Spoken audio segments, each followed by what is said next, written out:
الشيطان الرجيم. بسم الله الرحمن الرحيم. الحمد لله رب العالمين، والصلاة والسلام على أشرف الأنبياء والمرسلين وعلى آله وصحبه أجمعين. الحمد لله الذي أحيانا بعدما أماتنا وإليه النشور. Segala puji bagi Allah yang menghidupkan kita setelah mematikan kita, dan hanya kepadanya kita dibangkitkan. Amin Allahumma amin. اللهم أنت ربي لا إله إلا أنت، خلقتني وأنا عبدك وأنا على عهدك ووعدك ما استطعت، أعوذ بك من شر ما صنعت، أبوء لك بنعمتك علي وأبوء بذنبي فاغفر لي فإنه لا يغفر الذنوب إلا أنت. Assalamualaikum warahmatullahi wabarakatuh. Kepada asatizah jemputan yang saya hormati, Al-Fadhil Ustaz Rushdi bin Ramli Al-Jauhari, Puan Pengerusi Bunda yang saya kasihi Puan Rusniyati Mansur, dan barisan AJK Gemenur Iman, seterusnya para jemaah yang hadir bagi mengimarahkan munajat sahur kita pagi ini. Mudah-mudahan kita termasuk dalam golongan hamba Allah yang sentiasa diberi keampunan, dirahmati dan dipayungi dengan ridhanya. Amin, amin, Allahumma amin. Amin. Jutaan terima kasih kepada semua kerana tetap istiqamah untuk sama-sama kita menghayati mutiara ilmu yang akan dikongsikan Al-Fadhil Ustaz Rushdi pada pagi 18 Ramadan ini. Tajuk yang akan dikongsikan adalah Ramadan Rasulullah sallallahu alaihi wasallam. Tanpa melengahkan masa lagi, saya menjemput Al-Fadhil Ustaz Rushdi untuk memulakan pengisian rohani selama lebih kurang 1 jam ini dengan membaca kitab, seterusnya membuka tirai munajat sahur 18 Ramadan 1445 Hijrah. Dengan penuh hormatnya dipersilakan. Tafadhal masykurah ya Ustaz. Bismillah. A'udzubillahi minasyaitonirrajim. Bismillahirrahmanirrahim. الحمد لله رب العالمين الرحمن الرحيم مالك يوم الدين إياك نعبد وإياك نستعين اهدنا الصراط المستقيم صراط الذين أنعمت عليهم غير المغضوب عليهم ولا الضالين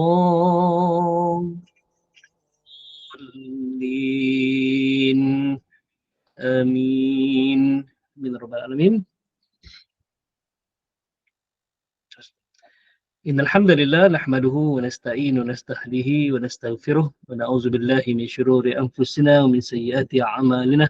من يهده الله فلا مضل له وما يضلل فلن تجد له وليا مرشدا. قال رب اشرح لي صدري ويسر لي امري واحلل عقدة من لساني يفقهوا قولي. فأما Assalamualaikum warahmatullahi wabarakatuh. Terima kasih kepada pemudah acara kita pada pagi ini, Puan Azrina, kan, dan juga yang dimuliakan Puan Ros selaku pengerusi Gemenur Iman serta agen kuasa dan penyelaras munajat sahur pagi ini insya-Allah, dan semua yang mengikuti kita pada pagi ini mudah-mudahan diberkati oleh Allah Subhanahu Wa Taala. Kita berada pada hari Jumaat, penghulu bagi segala hari, dan ada satu doa yang Allah sembunyikan waktu mustajabnya pada hari Jumaat. Jadi sebab itu alhamdulillah pagi ini kita bangun bermunajat pada Allah Subhanahu Wa Taala. Mudah-mudahan Allah berikan kita kesempatan waktu itu, dan marilah sama-sama kita panjatkan doa pada Allah Subhanahu Wa Taala bersempena dengan bulan yang mulia, hari yang mulia, kan? Hari yang mulia. Semalam kita sambut satu malam yang mulia, iaitu penurunan Al-Quran. Mudah-mudahan kita yang menghidupkan, kita yang mengejar malam yang mulia ini, kita juga akan dimuliakan oleh Allah Subhanahu Wa Taala. InsyaAllah. Amin rabbal alamin. Okay. Pagi ini saya nak bicara satu tajuk, iaitu Ramadan Rasulullah SAW. Bagaimana baginda menjalani bulan Ramadan. Bagaimana baginda menjalani bulan Ramadan. Ini satu kajian yang saya buat, dan insyaAllah akan terbit satu buku tajuknya Ramadan Rasulullah SAW. Okay, dah siap pun penulisannya. Tinggal insyaAllah akan diterbitkan lah. Tapi mungkin terbit Ramadan tahun depan lah, sebab kalau terbit awal bukan bulan Ramadan ni macam tak kena kan. Tapi insyaAllah kita bincang sama-sama. Saya nak minta izin untuk kita untuk saya buka slide. Jadi, Silakan Ustaz. terima Silakan. cuma slide yang ni kena pandam dulu lah. Admin kena tolong pandam. Boleh override tu Ustaz, tapi tak apa, saya Boleh. padam. Saya Tak stop. boleh. Ya. Boleh override. Tolong buka untuk saya share, tak boleh? Okey. Stop. Sekarang dah ada setting. Sekejap. Admin, admin kena tolong bukakan. Saya tak boleh share screen. Oh, okey. It's on Okey now. Okay. Ramadan Rasulullah SAW. Okay. Tadi kan? Ada di screen ya? Alhamdulillah ada Ustaz. InsyaAllah. Okey, insya-Allah. Okey, Ramadan Rasulullah SAW. Tajuk yang saya bawa. Okey. Kenapa saya nak bawa tajuk ni?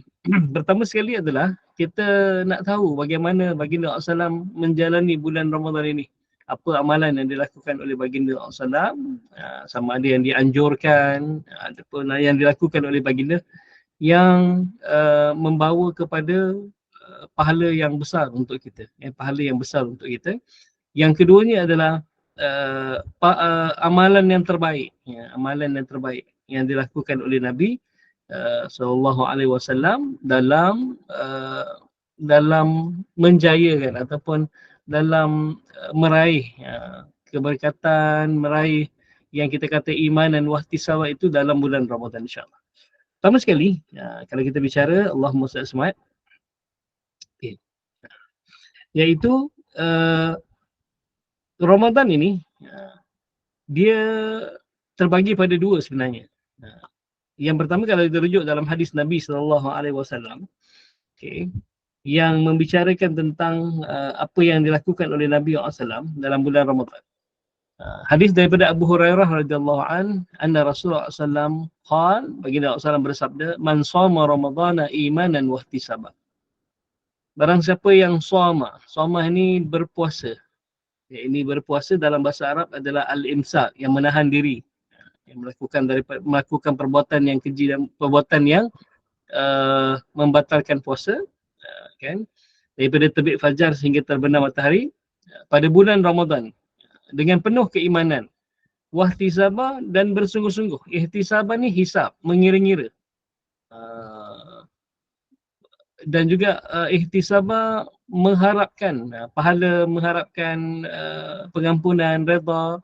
Kata Allah, kata Nabi SAW, ghufira lahu ma taqaddama min dhanbi. Allah hapuskan dosanya yang telah lalu. Antara amalan yang kita boleh buat, antara amalan yang biasa kita lakukan dalam bulan Ramadan, amalan yang kita lakukan dalam bulan Ramadan adalah kita ni menahan diri daripada makan dan minum. Sekadar menahan diri daripada makan dan minum lah. Tapi kita Allahumma salli, kita tak buat yang seterusnya tu. Kalau menahan diri daripada makan minum, memang ini kita champion lah. Kita tak makan daripada pagi sampailah sampailah terbenam matahari. Hatta kalau kita pergi majlis buka puasa pun di masjid, dah azan dah, Allahu Akbar, korma masih kita pegang. Nak makan korma tu tak ada confident, dah masuk waktu ke? Sedangkan dah azan masuk waktu lah kan. Kita akan jeling dulu Pak Imam, tengok Pak Imam dah makan belum. Pak Imam dah makan, baru kita berani makan. Sebab itu memang kita dari sudut menahan diri, insya-Allah. Yang kedua selain daripada menahan diri, sawma ini bukan saja menahan mulut, kan? Sebab itu kalau dalam tafsir kita rujuk apa beza perkataan siyam dan saum. Dalam Quran ada Shad ya alif mim, kutiba alaikumus siyam. Okey. Siyam dia adalah menahan diri, menahan mulut daripada makan dan minum. Siyam. Tapi kalau dalam tafsir bila digunakan perkataan as-saumu, shad waw mim, ya maksudnya puasa juga, tapi menahan mulut daripada perkataan yang sia-sia dan perkataan yang buruk. Dalam tafsir dia beza. Kalau siyam, puasa.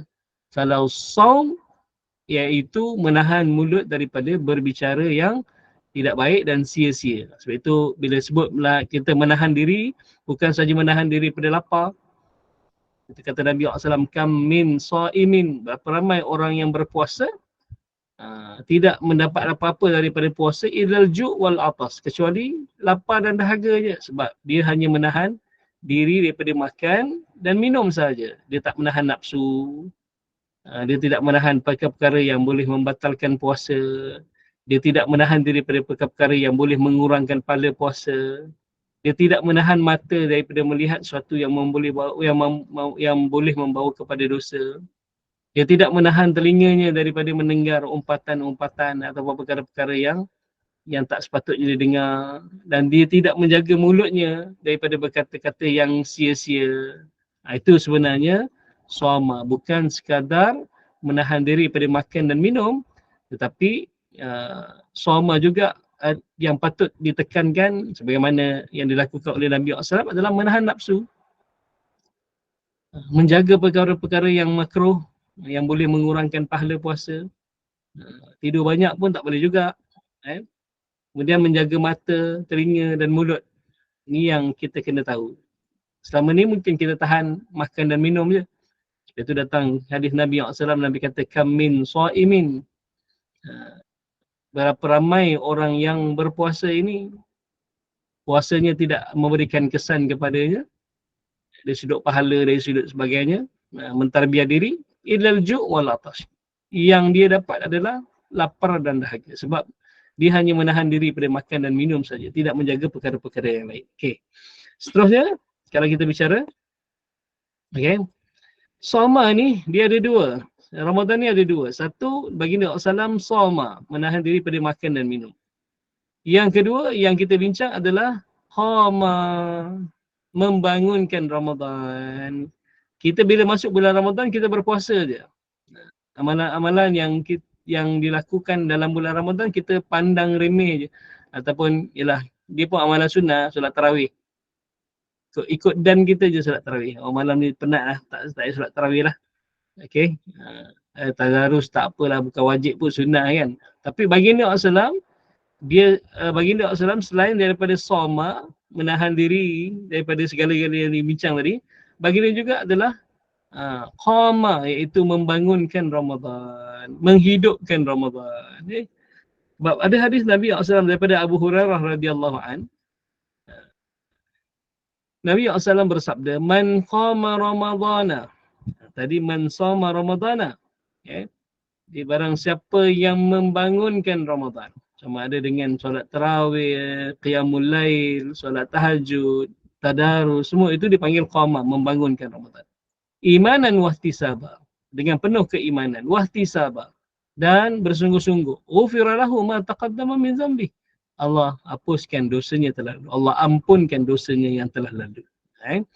Jadi beza hadis ni, perawi hadis sama Abu Hurairah radhiyallahu an. Yang sebelum ni pun kita bincang daripada Abu Hurairah radhiyallahu an juga. Status hadis ni hadis sahih Bukhari. Yang hadis yang sebelum ni bincang adalah muttafaqun ilaihi. Diittifaqkan oleh para ulama hadis. Dua hadis sahih, status sama. Cuma berbeza pada lafaz, iaitu yang sebelum ni kita bincang man shoma. Siapa yang berpuasa, shoma. Yang ini adalah man qama, barang siapa yang membangunkan Ramadan, membangunkan Ramadan. Imanan wahtisaba, dengan penuh keimanan, wahtisaba, dan bersungguh-sungguh, Allah hapuskan dosa yang terlalu. Jadi qama ni maksudnya adalah membangunkan Ramadan. Kan? Kita ni yang soma, insya-Allah lah. Semua hebat, soma, puasa. Okay. Tapi qama ni banyaknya kita koma, bukan qama. Koma. Koma ni tidur. Tidur, pingsan, dia bangun dekat-dekat nak buka dah. Nak buka dah. Tidur sepanjang hari. Ya kan? Tu koma. Dia bukan qama, yang membawa maksud membangunkan Ramadan. Dia membangunkan Ramadan. Okey. Jadi kita dah dapat satu kesimpulan, beza Ramadan kita dengan Ramadan Nabi SAW. Ya, kita hanya soma.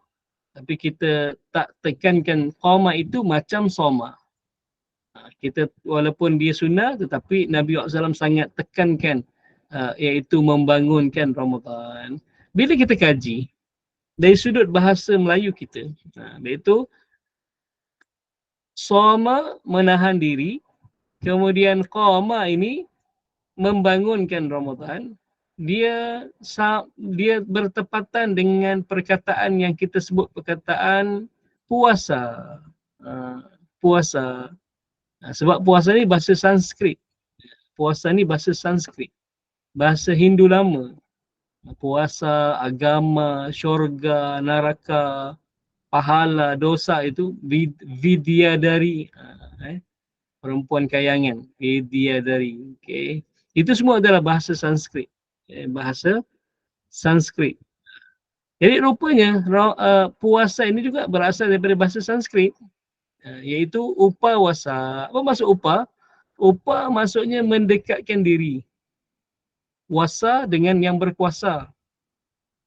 Orang-orang Hindu dulu mereka menahan diri dari makan dan minum sebelum melaksanakan upacara pemujaan kepada dewa.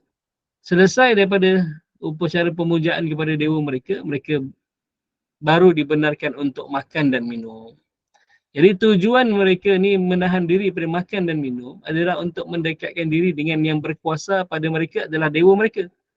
Tapi orang Melayu kita ambil perkataan puasa ini daripada perkataan upawasa, puasa. Okay. Tujuannya adalah untuk mendekatkan diri dengan yang berkuasa. Dan mendekatkan diri yang berkuasa iaitu Allah Subhanahu Wa Taala. Siapa orang-orang yang dekat dengan Allah? Itulah yang disebut dalam Al-Quran. Kutiba alaikumusiyam. Ya ayyuhalladzina amanu. Wahai orang-orang yang beriman. Kutiba alaikumusiyam. Dipadukan kepada kamu berpuasa. Kama kutiba ala ladzina min qablikum. Sebagaimana difardukan kepada orang-orang yang terdahulu sebelum kamu. La'allakum tattaqun. Mudah-mudahan kamu jadi orang-orang yang bertakwa. Jadi orang-orang yang bertakwa adalah orang-orang yang dekat dengan Allah Subhanahu Wa Taala. Orang-orang yang dekat dengan Allah Subhanahu Wa Taala. Kalau kita nak rungkai, ciri-ciri orang yang bertakwa ni kita boleh rujuk dalam surah Al-Baqarah ayat 2, 3 dan 4. Dzalikal kitabul la raiba fihi hudal lil muttaqin. Gitu Jadi siapa al-muttaqin? Ayat ketiga menjelaskan alladzina yu'minuna bil ghaib. Orang yang beriman dengan perkara gaib. Jadi orang yang berpuasa ni adalah orang yang beriman dengan perkara gaib. Macam mana boleh beriman dengan perkara gaib? Kalau mereka makan pada siang hari, walaupun tak ada siapa yang melihatnya makan, dia takut akan dosa, secara tak langsung dia telah beriman dengan namanya yang gaib itu adalah dosa. Kenapa dia kejar Ramadan ni sungguh-sungguh? Kenapa dia bangun malam Al-Qadar? Sebab dia nak pahala yang berlipat kali ganda yang Allah kata khairum min alfi syahr, lebih baik daripada 1000 bulan. Secara tak langsungnya dia telah beriman dengan satu lagi perkara yang gaib, iaitu pahala. Kemudian dia menahan diri daripada makan dan minum. Walaupun tidak ada orang melihatnya. Makan, dia bujang, duduk seorang-seorang kat rumah. Memang tak ada siapa yang lihat. Kan? Tapi dia telah beriman dengan Allah yang wujud tetapi ghaibun, tidak dilihat, dapat dilihat dengan mata kepala kita. Jadi dia telah beriman dengan Allah yang wujud, sesuatu yang kita panggil ghaib. Sesuatu yang ghaib kan. Sebab itu nak lahirkan orang-orang yang dekat dengan Allah ni dengan puasa. Kemudian yang seterusnya apa? Alladzina yu'minuna bil ghaib wa yuqimunas salat. Orang yang mendirikan solat. Sebab itu dalam bulan Ramadan ni ada latihan untuk kita jadi orang yang bertakwa. Orang yang dekat dengan Allah. Dengan solat malam, dengan tarawih. Itu tujuannya adalah untuk menjadikan kita orang-orang yang bertakwa. Sebab itu puasa ni bukan sekadar kita menahan diri daripada makan dan minum. Ramadan juga adalah kita membangunkan Ramadan dengan amalan-amalan yang membawa kepada takwa. Sebab diperincikan oleh Allah dalam surah Al-Baqarah ayat 3 dan 4 tu, orang-orang yang bertakwa adalah orang yang beriman dengan perkara gaib. Puasa alhamdulillah itu latihan untuk beriman kepada perkara gaib. Kemudian mendirikan solat malam, solat tarawih dan seumpamanya itu adalah menjurus kepada melahirkan orang yang bertakwa. Yang ketiga apa? Wa mimma razaqnahum yunfiqun. Kan? Orang yang bertakwa adalah orang yang menginfakkan hartanya. Menginfakkan apa yang telah Allah berikan kepadanya. Kan? Wa mimma, dan daripada apa? Razaqnahum, kami rezekikan kepada mereka. Yunfiqun, kan?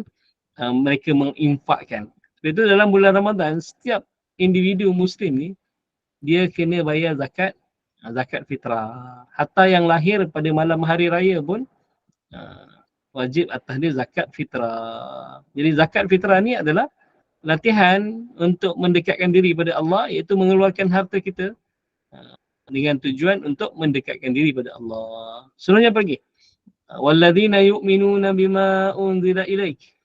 Dan orang-orang yang bertakwa adalah orang-orang yang beriman dengan apa yang telah diturunkan kepada kamu, wahai Muhammad. Itu Al-Quran. Itu tadarus juga walaupun hukumnya sunnah. Okay. Walau hukumnya sunnah, tetapi dia juga menjurus kepada kita ni orang-orang yang takut, orang-orang yang dekat pada Allah, ataupun menjadikan kita orang-orang yang bertakwa, kan? Cuma pelaksanaannya lah macam mana kita ni, Allahumma salli alaihi wasallam, bagaimana pelaksanaan kita dalam tadarus. Adakah kita hanya membaca teks Al-Quran tanpa memahami apa yang kita baca, dia tak sampailah membawa kita kepada faham, dan akhirnya kita rasa takut pada Allah kalau sekadar baca teks saja tanpa kita memahami apa yang kita baca. Itu yang kita perlu perbaiki, insyaAllah. Okay. Jadi soma khama, maksudnya membangunkan Ramadan. Okay. Jadi Nabi SAW laksanakan dua. Pertama Nabi soma, yang kedua sama hebatnya Nabi soma, yang kedua Nabi qama, membangunkan Ramadan. Kita mungkin hebat daripada soma, tapi kita tak hebat dari sudut qama, iaitu membangunkan Ramadan, kan? Okay, jom kita bincang. Apa amalan yang dilakukan oleh Nabi SAW, ataupun anjuran yang dilakukan oleh yang dianjurkan oleh Nabi SAW dalam bulan Ramadan ni, yang sepatutnya kita buat dan pahalanya berlipat kali ganda. Apa dia? Okay, jom yang pertama. Okay, yang pertama lah, ni yang kedua kan tadi. Saya sebut Ramadan Rasulullah. Yang pertama Rasulullah bukan saja soma tapi qama. Yang kedua yang bagi dia lakukan dalam bulan Ramadan adalah memberi makan berbuka kepada orang yang berpuasa. Daripada Zaid bin Khalid Al-Juhaini berkata, qala Rasulullah SAW, Nabi SAW bersabda, man fattara sa'iman, barang siapa yang memberi makan berbuka kepada orang yang berpuasa. Okay. Ini bukan memberi makan berbuka pada orang yang sedang berpuasa. Kan? Man fattara, kan? Maksudnya iftar, nampak? Kan? Dia bukan, dia gunakan fattara ni iftar. Jadi waktu iftar lah. Okay. Man fattara sa'iman, siapa yang memberi makan berbuka kepada orang yang berpuasa, kana lahu mithlu ajri, baginya pahala seumpama pahala orang yang berpuasa tersebut. Ghaira annahu la yanqusu min ajri sha'imi syai'a. Okay. Tanpa dikurangkan daripada pahala orang berpuasa sedikit pun. Riwayat Tirmizi, hadis ni hadis hasan sahih. Bermaksud apa?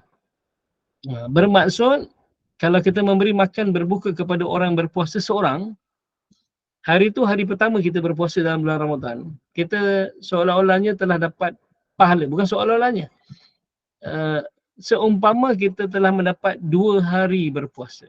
Sebab kita dapat pahala solid orang yang berpuasa. Kalau seorang, kalau kita anjurkan majlis buka puasa, 100 orang datang, 100 orang datang, bukan satu malam pula tu, 30 malam memang dia buat dia infak di masjid untuk program iftar jama'i. Di infak RM100 ke RM200 satu malam, 30 malam, kan? 100 orang datang. Ya, 100 orang datang. Berarti hari itu baru hari pertama dia berpuasa, seumpama dia telah, bukan seumpama, dia telah mendapat pahala 100 orang yang berpuasa. Boleh kita katakan macam dia dapat 100 hari berpuasa. Sedangkan dia baru berpuasa sehari, jadi 101 hari dia berpuasa. Kalau setiap malam dia beri makan berbuka kepada orang yang berpuasa 100 orang, 30 hari, 3,000 orang.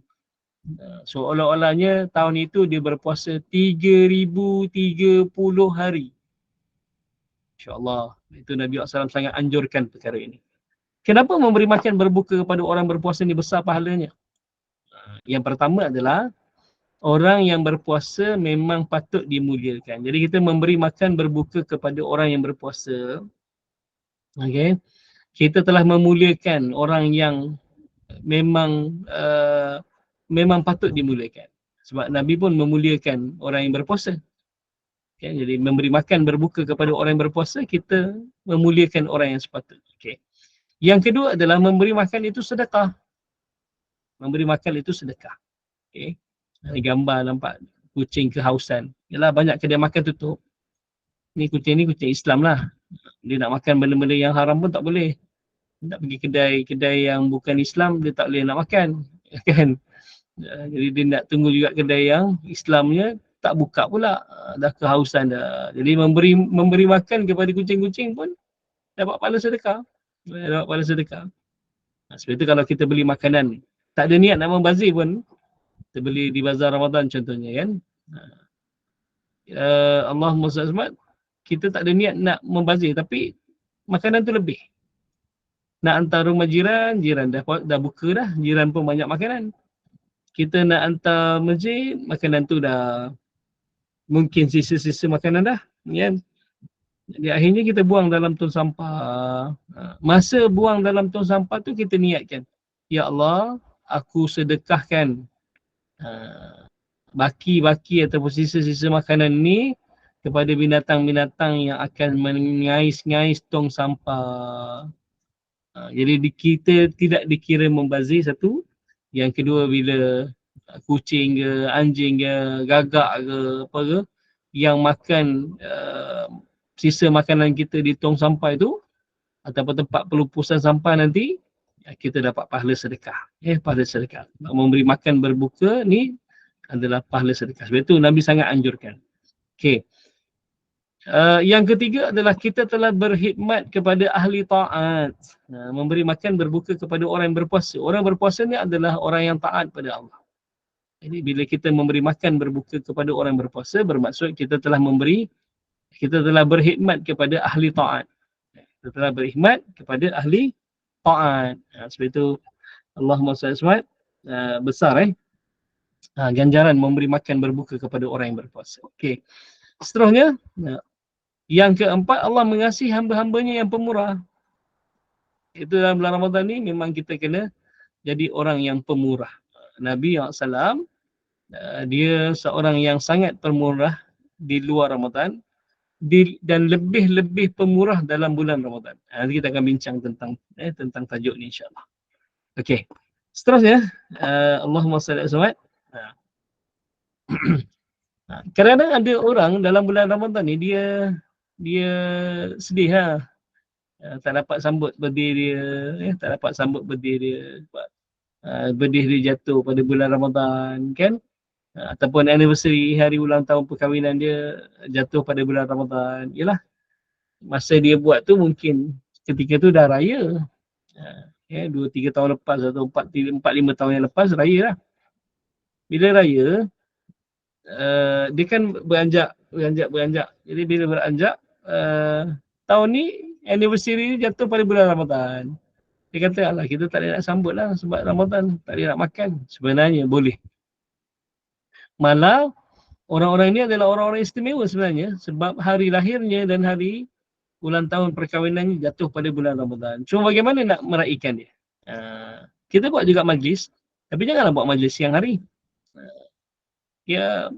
Beli kek, kan? Kita buat majlis buka puasa. Kita raikan orang supaya datang majlis buka puasa. Okey. Kemudian orang yang datang tu lepas daripada ni dapat solat maghrib berjamaah. Solat maghrib berjamaah. Tadi dah makan berbuka di rumah kita dan makan daripada apa yang kita sediakan. Masya-Allah, pahala berlipat kali ganda. Solat berjamaah di rumah pula, masya-Allah. Yang ketiga, rumah kita dimasuki oleh tetamu yang ramai, pun bawa berkat. Yang keempat apa? Masa nak potong kek tu, taklah nyanyi lagu Happy Birthday to you, Happy Birthday to, tukar. Bawa lagu tompel. Apa lagu Tom Pen? Allah Allah selamatkan kamu. Allah selamatkan kamu. Okey. Ataupun lagu yang ni, panjang umurnya kan. Okey. Tahu tak ada 3 doa ada 3 orang yang doanya tidak akan ditolak oleh Allah SWT. Yang pertama adalah pemimpin yang adil. Kalau dia berdoa, Allah tidak akan tolak permintaannya ataupun doanya. Yang kedua adalah orang yang dizalimi. Orang yang dizalimi. Yang ketiga adalah orang yang berpuasa sehingga dia berbuka. Ulama kata berbuka itu maksudnya orang yang berpuasa bulan Ramadan sampai dia berhari raya. Jadi kita ni sepanjang bulan Ramadan ni doa kita makbul. Malam tu doa panjang umurnya kan. Panjang sungguh umur dia. Boleh berbakti lagi, boleh beribadah lagi. Semua siapa tak nak. Kan? Orang yang datang doakan kita moga kekal bahagia sampai ke syurga. Oh, kita memang kekal bahagia sampai ke syurga. Sebab orang yang tadi tu adalah orang yang berpuasa. Sebab tu jangan sedih. Kalau hari lahirnya jatuh pada bulan Ramadan ataupun hari anniversary-nya jatuh pada bulan Ramadan. Kita ambil kesempatan ni untuk buat majlis buka puasa. Iaitu memberi makan berbuka kepada orang yang berpuasa. Oh, tambah pula solat tarawih kat rumah, masya-Allah. Solat tarawih kat rumah. Lepas solat tarawih ada morih pula kat rumah, masya-Allah. Itu memang terbaik lah. Siapa ini boleh buat. Dan ada satu yang mungkin kita boleh buat tapi kena tahan sedia menerima kecaman. Okey, iaitu apa? Buat majlis walimatul urus dalam bulan Ramadan. Boleh tak? Kena virus. Jangan buat siang. Buat siang memang tak boleh. Orang semua puasa. Kita buat malam. Jemputan kita bermula daripada waktu pukul 6 petang dengan tazkirah dulu. Ataupun time tu lah nak nikah dulu, boleh dulu. Okay? Kemudian masuk je waktu solat maghrib, buka sama-sama. Makanlah yang dihidangkan tu. Okay. Lepas tu raikan pengantin. Raikan pengantin apa semua. Lepas tu buatlah solat tarawih, solat isyak, solat tarawih berjamaah kan. Habis pukul 11 malam. Jadi jemputan 6 petang hingga 11 malam. Kita jemput orang. Oh, ini lagi istimewa, insya-Allah. Kalau boleh buatlah. Tapi jarang orang buat, tak pernah orang buat. Sebab lah takut kena kecam. Alah, kau ni buat kenduri kahwin bulan Ramadan, nak save bajet lah tu. Nak save bajet. Kan? Itu yang sepatutnya kita kena kejar anjuran Nabi SAW. Dan Nabi juga laksanakan. Iaitu memberi makan berbuka pada orang yang berpuasa. Okay. Yang seterusnya, yang ketiga yang dilakukan oleh Nabi SAW dalam bulan Ramadan, Nabi banyak bersedekah. Dan secara tak langsungnya, zakat. Zakat fitrah, kita panggil zakat fitrah. Okay. Allah wajibkan pada bulan Ramadan. Barang siapa yang membayar zakat fitrah setelah imam turun daripada mimbar. Kan? Setelah imam naik mimbar lah. So, imam dah naik mimbar tu dah habis waktu bayar zakat. Hukumnya dia berdosa dan wajib bertaubat. Zakatnya tidak diterima sebagai zakat tetapi hanya diterima sebagai pemberian biasa. Zakat ni, kalau zakat fitrah, waktu akhir dia adalah sebelum imam naik mimbar. Sebelum imam naik mimbar solat hari raya. Solat hari raya. Sebab itu zakat fitrah hanya ada dalam bulan Ramadan, tidak ada pada bulan lain. Jadi makna hakikat sedekah. Sedekah ni berasal dari kalimah sadaqah. Kita ni mungkin susah nak bersedekah. Sebab apa? Kita kata bersedekah ni macam beri orang kan. Tapi sebenarnya kita kena tahu bahawa dalam harta kita ni adanya hak orang lain. Jadi kalau kita bersedekah bermaksud kita telah memberikan hak orang itu daripada harta kita. Sebab itu sedekah ini berasal dari kalimah sadaqah. Sadaqah ialah benar. Jadi kita membenarkan hak orang lain daripada harta kita. Sebab itu kita beri itu sebenarnya bukan daripada hak kita. Sebab itu Allah sebut dalam surah Al-Baqarah tadi tu. Alladzina yu'minuna bil ghaib wa yuqimuna as-salah wa mimma, dan daripada apa razaqnahum, yang kami rezekikan kepada mereka, yunfiqun, mereka infakkan, mereka sedekahkan. Jadi sedekah tu bukan daripada harta kita sebenarnya. Harta kita adalah 90 berapa 97.5% tu harta kita. 2.5% tu harta orang lain. Harta orang lain. Kalau kita tidak keluarkan 2.5 harta daripada 2.5% daripada harta kita, berarti harta kita bercampur dengan harta orang lain. Memang kita yang bekerja, memang kita yang akan dapat gaji setiap bulan, tapi itu semua adalah kurniaan Allah. Jadi Allah minta daripada apa yang Allah kurniakan kepada kamu semua ni, harta, Allah minta 2.5% je. Infakkan kepada orang. Sebab 2.5% bukan harta kamu. Itu harta orang lain. Harta orang lain. Jadi, bila kita bersedekah, bermaksud kita telah mengasingkan. Kita telah mengasingkan, telah membersihkan harta kita daripada hak orang lain. Hak orang lain. Okay. Sebab itu juga sama dengan perkataan hakikat makna zakat. Zakat ni adalah zakka yuzakki tazkiyatan. Zakka yuzakki tazkiyatan. Maksudnya, zakah zakah ni membersihkan. Membersihkan. Jadi kita membersihkan harta kita daripada hak orang, adanya hak orang lain. Okey. Itulah terbit perkataan zakah, zakka yuzakki. Pembersihan. Tazkiyatan maksudnya pembersihan. Tazkiyah. Okey. Itu sebab okey, disebut juga dalam hadis Nabi SAW daripada Abu Hurairah. Nanti kita akan bincang hadis ni. Baginda seorang yang sangat dermawan. Dan lebih-lebih dermawan dalam bulan Ramadan, kan, seumpama angin yang bertiup laju ataupun angin yang bertiup kencang. Okey. Jadi beri makan nampak. Kucing pun terlentang lah. Tak cawan juga. Bukan orang je. Jadi sedekah ni bukan kepada orang je.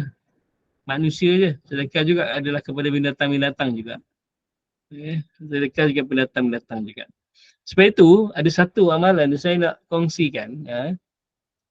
Yang kita ni pemurah di luar Ramadan. Nabi SAW dia di luar Ramadan pemurah dah. Dalam bulan Ramadan lebih-lebih lagi pemurah. Okey, ni hadis ni. Okey. Ibnu Abbas radhiyallahu an menyebutkan bahawa Nabi SAW seorang yang dermawan dan sangat-sangat dermawan dalam bulan Ramadan. Lebih laju daripada angin yang bertiup kencang. Hadis Bukhari. Saya nak kongsi tentang duit raya tu. Boleh kita bagi pagi raya, tak ada masalah pun. Apa kata kita ambil keberkatan bulan Ramadan ni, kita beri duit raya dalam bulan Ramadan. Kita ni dermawan di luar Ramadan sebenarnya. Perasan tak? Kita dermawan, sangat-sangat dermawan di luar Ramadan. Bila? Hari raya lah. Dalam kocek ni. Dan tak tahulah, kocek baju Melayu orang lelaki ni memang ada 3 kan. Atas ni untuk duit RM1. Yang bawah ni, belah kanan ni untuk yang RM10. Yang belah kiri ni RM5. Yang atas ni anak-anak jiran, ada budak-budak datang sekolah, datang beraya. Assalamualaikum. Assalamualaikum. Pakcik nak beraya. Yang duit atas ni RM1 ni. Kan?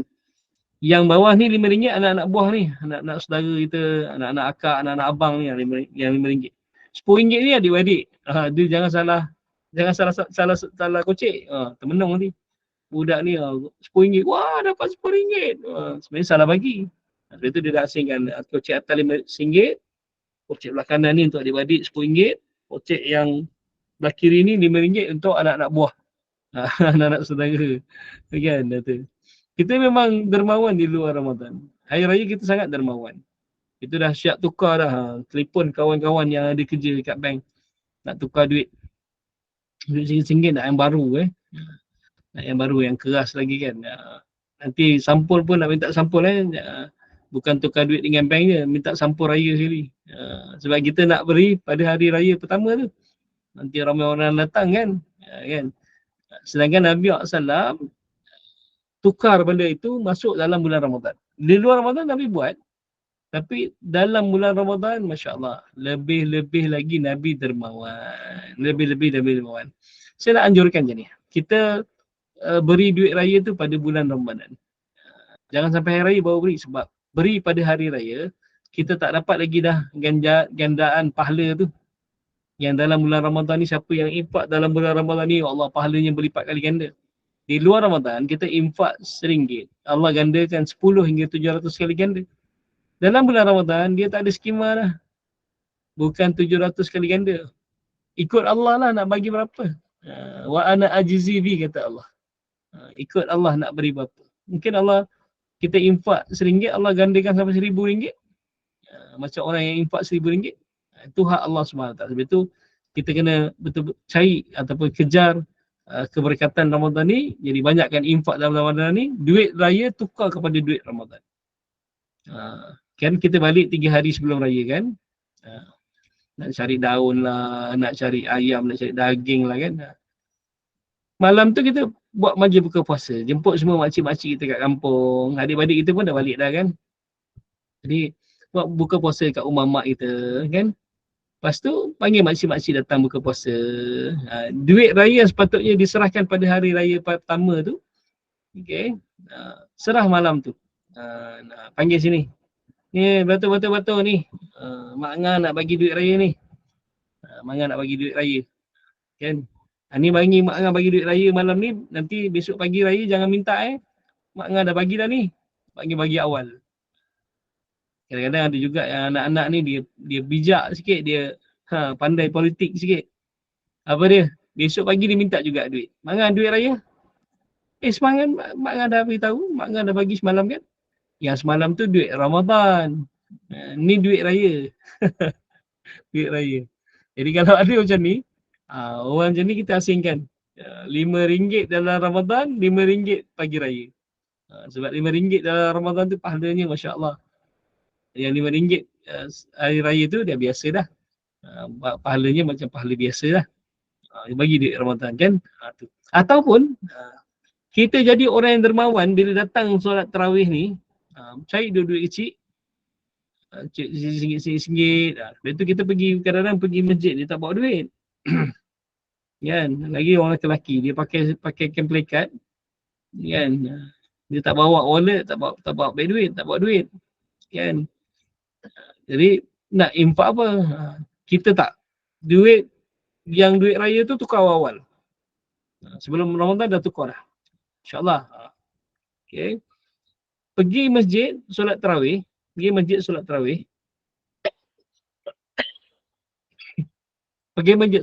bawa duit tu. Jumpa budak kecil yang pergi solat tarawih. Sini. Nak sini nak. Ni nak pakcik nak bagi duit ni. Batu. Tanya dulu, solat tarawih cukup tak 8 rakaat?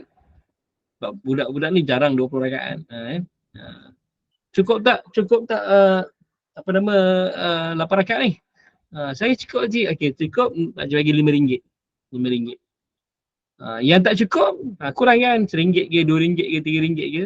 Besok kalau nak RM5, solat cukup. Okey, siapa yang tadi solat tak kacau orang? Oh, saya pakcik. Sebab pakcik tambah lagi RM1. Okey. Tiba-tiba yang dapat RM5 tu, tadi dia kacau saya solat pakcik. Pulangkan RM2. Pulangkan RM1.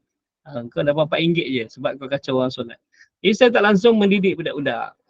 Yang kedua, kita ni infak dalam bulan Ramadan, sedekah dalam bulan Ramadan kan. Lepas tu kita tukar. Kita dermawan, lebih-lebih dermawan dalam bulan Ramadan. Besoknya anak ni, bapak dia mungkin malas nak pergi solat tarawih dah. Dia kata, bang, kita solat tarawih kat rumah je lah, ayah penat lah. Jangan ya, tak boleh ya. Kenapa tak boleh ni? Apa pasal tiba-tiba rajin ni? Tiba-tiba rajin nak pergi solat tarawih ni. Tak boleh lah. Nanti miss RM5. Pakcik RM5 tu dia bagi tiap-tiap malam RM5 ya. Jadi dia semua bersungguh-sungguh walaupun ayah dia penat. Okeylah. Jom lah. Pergi solat. Walaupun ayah dia penat, tapi oleh kerana anak dia bersemangat nak pergi, sebab nak cari pakcik RM5 tu mana, pakcik RM5 semalam ni. Kan? Jadi saya tak langsung kan tarbiyah kepada budak-budak. Jadi boleh amal insya-Allah. Kalau tak sempat ni ada baki banyak lagi ni. Baki 12 hari lagi Ramadan ni. Sempat insya-Allah. Banyak lagi pahala yang kita boleh raih dari baki-baki ni insya-Allah Tu duit raya tukar duit Ramadan. Tukar duit Ramadan. Okey. Yang ketiga yang dilakukan oleh Nabi SAW dalam bulan Ramadan, iaitu membaca Al-Quran. Yang ini tilawah. Okey. Dalam bulan Ramadan, itu sebut bulan Ramadan adalah bulan yang diturunkan Al-Quran. Syahrul Ramadan alladhi unzila fihi Al-Quran. Okey. Bulan Ramadan diturunkan padanya Al-Quran. Kenapa? Sebab Al-Quran ni adalah kalam Allah. Kata-kata daripada Allah. Dia bukan makhluk, dia adalah sebahagian daripada zat Allah Subhanahu Wa Taala. Kemudian Allah pilih turunnya kata-kata Allah itu kepada Nabi SAW, seorang yang mulia, seorang yang paling mulia, Sayyidul Anbiya, penghulu bagi segala Nabi, Sayyidul Bashar, penghulu pada semua manusia, adalah pada bulan yang mulia. Al-Quran, sesuatu yang mulia, itu kalam Allah, diberikan kepada seorang Nabi yang sangat mulia, diturunkan pada malam yang sangat mulia, kemudian dalam bulan yang sangat mulia, untuk Nabi yang mulia itu menyampaikan kepada umat yang mulia, iaitu kita. Itulah Allah pilih untuk turun Al-Quran pada malam bulan Ramadan, pada malam-malam bulan Ramadan, kan? Yang pertama, turun Al-Quran daripada Allah kepada malaikat Jibril berlaku pada malam Al-Qadar. Itu inna anzalnahu fi lailatul qadar. Okay. Kemudian malaikat Jibril turunkan kepada Nabi SAW wahyu pertama itu pada 17 Ramadan. 17 Ramadan. Kan? Jadi kita ni membaca Al-Quran, sesuatu yang mulia pada bulan yang mulia, itu bulan Ramadan. Jadi kita telah memuliakan Al-Quran, secara tak langsungnya kita akan jadi orang yang mulia. Okay. Kenapa kita kena baca Al-Quran? Dia bukan sekadar baca, kita kena faham. Sebab Al-Quran ni kata Allah, hudan linnas, petunjuk kepada manusia. Jadi bagaimana dia menjadi petunjuk kalau kita tak faham apa yang kita baca? Yang kedua, Al-Quran ni adalah buku manual manusia. Buku manual manusia ni macam kita beli rice cooker lah kan. Dia punya buku manualnya jarang kita baca. Yang pertama apa? Ada garisan maksimum tu. Jadi air tak boleh lebih daripada tu. Sebab nanti bila dia masak, dia membuat-buat keluar airnya kalau terlebih daripada garisan tu. Keluar airnya, terkena dia punya soket dia, kena berlaku litar pintas kan, short kita punya wire, habis terbakar kita punya rice cooker, tak boleh pakai lagi lepas tu. Sebab kita tak ikut manual book dalam rice cooker tu, jangan lebih daripada ni. Ada limit dia ni. Dalam Al-Quran juga ada limit-limit yang dipanggil hudud, yang dipanggil had kepada manusia. Apa dia? Sebab itu Al-Quran ni adalah buku manual manusia. Selain daripada itu, dia adalah surat cinta Allah kepada manusia. Surat cinta Allah kepada manusia. Okay. Bila kita sebut membaca Al-Quran, sebut dalam ni, saya sebut dalam kurungan tilawah. Apa beza tilawah? Kemudian beza qira'ah dan beza tadarus. Qira'ah baca sekali je. Lepas tu tak baca lagi lepas tu qira'ah. Tilawah, dia asal kalimahnya tala yaslu tilawatan. Tali maksudnya adalah bersambung. Pembacaan yang berterusan, bersambung-sambung. Hari ni baca, besok baca, lusa baca. Bezakan Nabi SAW bertadarus dengan malaikat Jibril sepanjang bulan Ramadan. Kan? Okay, tilawah. Nabi baca setiap hari. Okay. Dan yang ketiga namanya tadarus. Tadarus tu adalah darasa, belajar.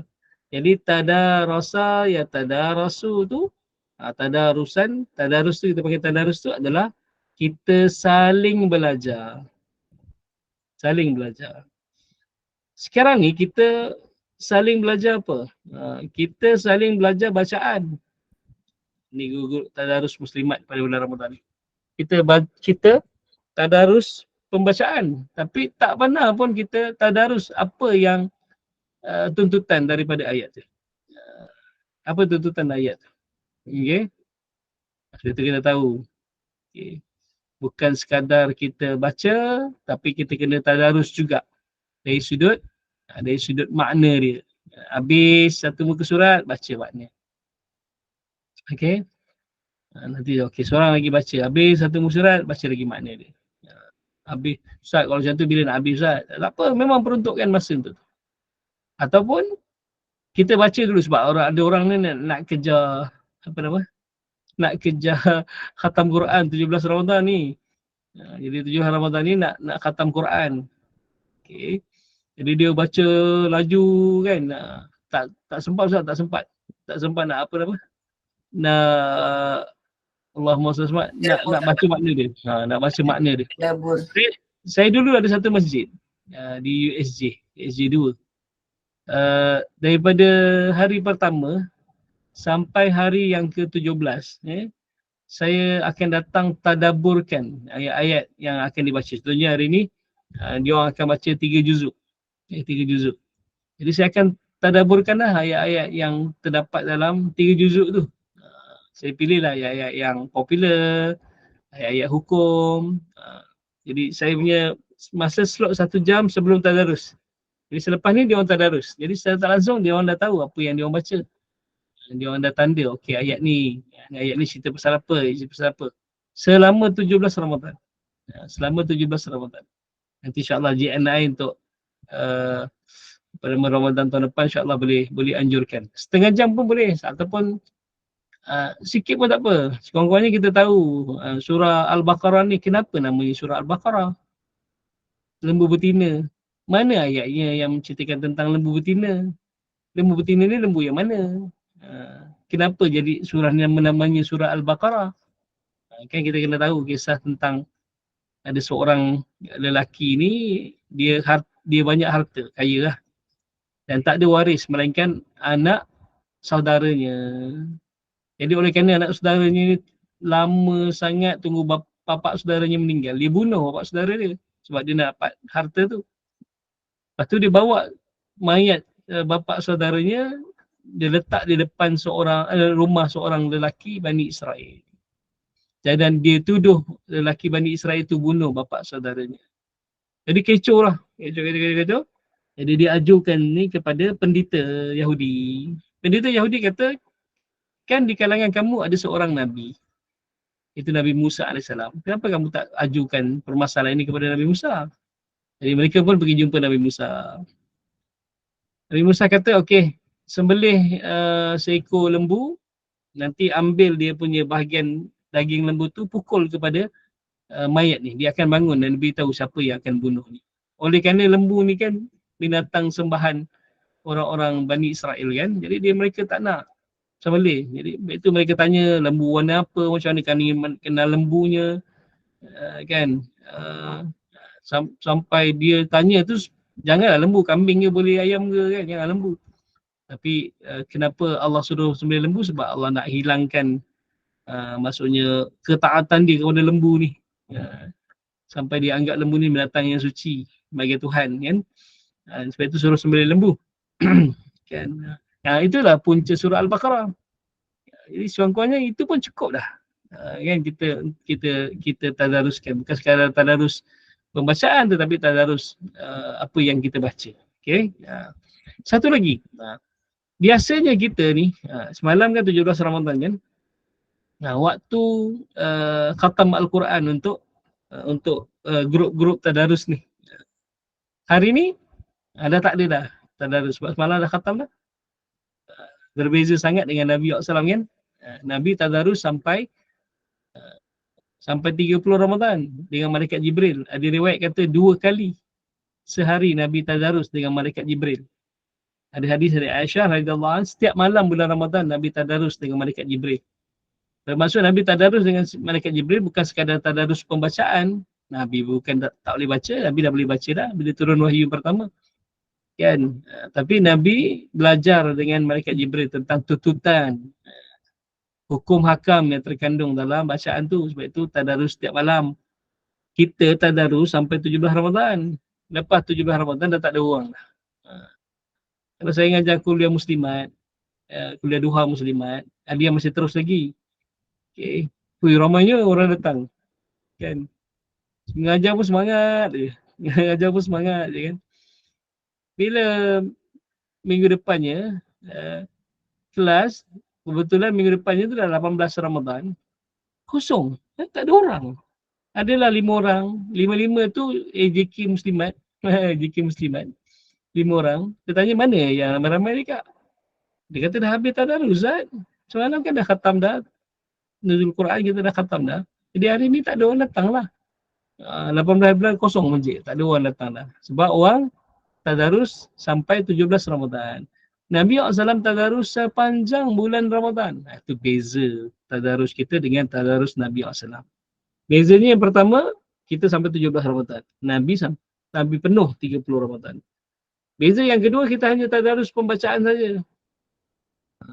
Nabi tadarus pembacaan, makna dan tuntutan daripada itu. Dia ambil tuntutan daripada kalimah tadarasa, ya tadarasu. Yang ini darasa belajar. Belajar tentang Al-Quran, bukan belajar sekadar baca. Belajar apa yang nak disampaikan kepada kita melalui Al-Quran. Okay? Rasanya nampaknya macam tak sempat untuk kita habiskan. Banyak lagi. Kalau ikut dalam buku yang saya tulis ni ada 10 amalan yang dilakukan oleh Nabi SAW yang kita tak lakukan ataupun kita lakukan tapi tak sama dengan apa yang Nabi lakukan. Ada 10. Jadi kita baru bincang 3. InsyaAllah kalau ada sebentar masa lagi nanti kita akan sambung lagi untuk yang berikutnya. Untuk yang berikutnya. Okay. Saya rasa sebagai kesimpulan, yang pertama sekali beza Ramadan Nabi dengan Ramadan kita. Nabi bukan sekadar berpuasa tapi Nabi juga membangunkan Ramadan dengan solat tarawih, dengan tadarus, dengan bersedekah, dengan amalan-amalan yang lain, solat tarawih, solat tahajud dan seumpamanya kan, selain daripada berpuasa. Yang kedua, Nabi sangat dermawan dalam bulan di luar Ramadan dan sangat-sangat dermawan dalam bulan Ramadan. Iaitu Nabi memberi makan berbuka kepada orang yang berpuasa. Besar ganjaran memberi makan berbuka kepada orang berpuasa. Kita sibuk buka puasa kat mana? Malam ni kita buka puasa mana? Masjid. Apa masjid mana ni pula? Masjid ni pula. Nabi SAW tak. Nabi jadi orang yang menganjurkan wajib buka puasa. Yang ketiganya, tadarus. Bezanya adalah kita hanya baca teks ayatnya tapi tak bincang pun tentang tuntutan ayat tu. Sedangkan Nabi SAW belajar dengan malaikat Jibril semuanya. Satu. Yang keduanya adalah Nabi tadarus sepanjang bulan Ramadan. Kita kebanyakan tadarus sampai 17 Ramadan je. Itu sayang untuk kita. Kita terus insyaAllah. Saya rasa cukup sekadar itu untuk kita bicarakan pada hari ini. Mudah-mudahan ada kebaikan daripada perbincangan kita insyaAllah. Yang baik daripada Allah Subhanahu Wa Taala. Yang kurang dalam itu atas kejahilan dan lemahnya ilmu saya. Aqulu qouli hadza wa astaghfirullah li wa lakum. Assalamualaikum warahmatullahi wabarakatuh. Alhamdulillah, jazakumullah khairan kathira. Jazak kepada Al-Fadhil Ustaz Rushdi yang telah membawa kita menyusuri perjalanan Ramadan insan agung baginda Nabi Muhammad sallallahu alaihi wasallam melalui 2 perkara yang Rasulullah sallallahu alaihi wasallam lakukan, yakni soma, menahan diri, dan qoma, membangunkan, yakni menghidupkan Ramadan yang Allah Subhanahu wa taala anugerahkan pada diri.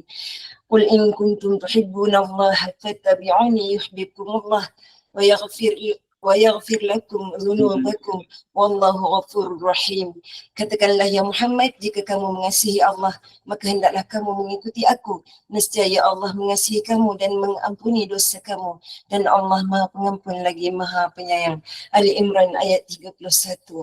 Mudah-mudahan dengan kecintaan kita kepada baginda Nabi sallallahu alaihi wasallam menjadikan Ramadan yang tersisa beberapa hari saja lagi membawa kita mendekati nilai takwa dan menjadikan kita hamba Allah Subhanahu wa taala yang diberi kerahmatan, diberi keampunan dan dibebaskan dari azab api neraka.